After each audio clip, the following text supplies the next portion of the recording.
So you've already cast some interesting, and some might say slightly unexpected actors in your lead roles. What was their reaction, and why did you choose those people?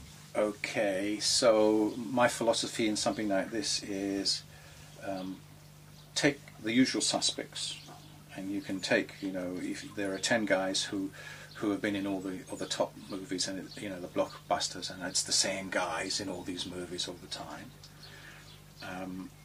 But take the usual suspects and stick them in unusual roles, or take the unusual suspects and stick them in the usual roles. So if you're looking to cast someone who's very dark, find someone who's got a comedic touch, because comedians are very dark. So would I, for example, Edward the Confessor, if he was alive, would I cast Laurence Olivier in it? No. Robin Williams? Maybe. You need that something. In fact, we've already cast the role, and I can't say who it is, but he's a very, very well-known comedian and comic actor, and also a straight actor, and he's going to be just ace for the role, but I can't release his name just yet. So that's the way we do it. So, for example, all right, Mark Lester.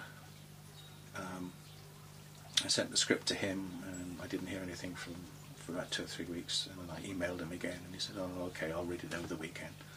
Because he's received scripts for like 20 years, and he hasn't done anything.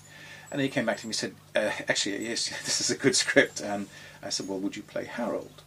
And he said, "Well, yeah, sure, of course." Yeah, okay, so bang, got him on board. Sent the script out to a lot of people, and Marty Kleber from Pirates of the Caribbean, Lee Arenberg, and they said, "Yeah, man, this has got to be made." And of course, there's an awful lot of people in America that don't know much about their own history, and especially about English history. But there is a lot of interest in America, especially East Coast, some on the West Coast, about British history. And you suddenly find, actually, these people know quite a lot about it.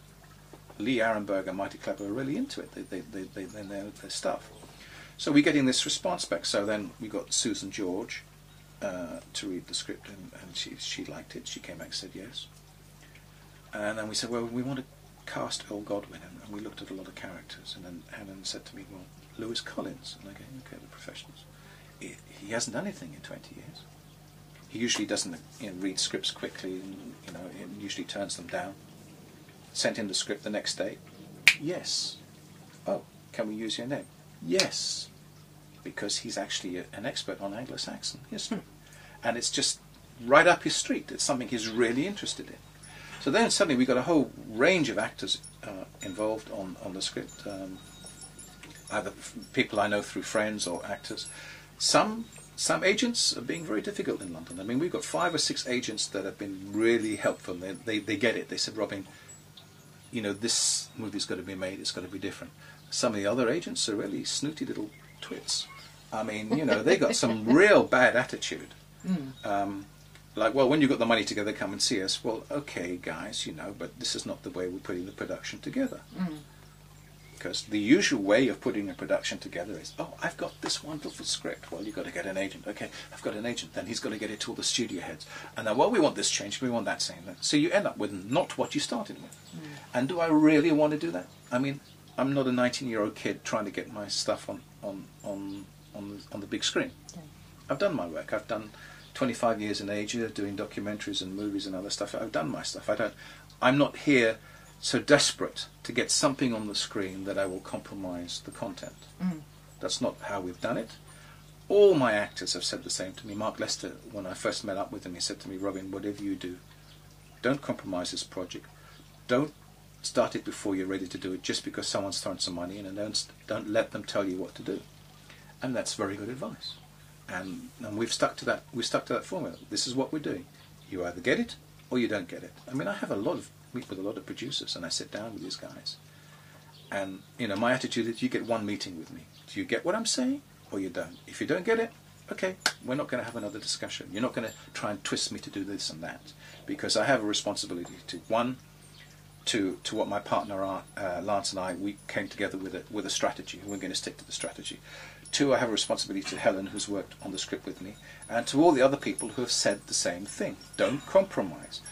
Especially don't compromise with Hollywood. And, Hollywood is the driving force of the world cinema, still, regardless of what you say about it. And it's a much open place. And if I was living in Hollywood, I probably would be able to get money much easier. And in England, it's virtually impossible because, you know, everyone is on a... Yeah, most British movies are like £2 or £3 million. And are they ever going to make money? No. Are they ever going to go be seen in America? No.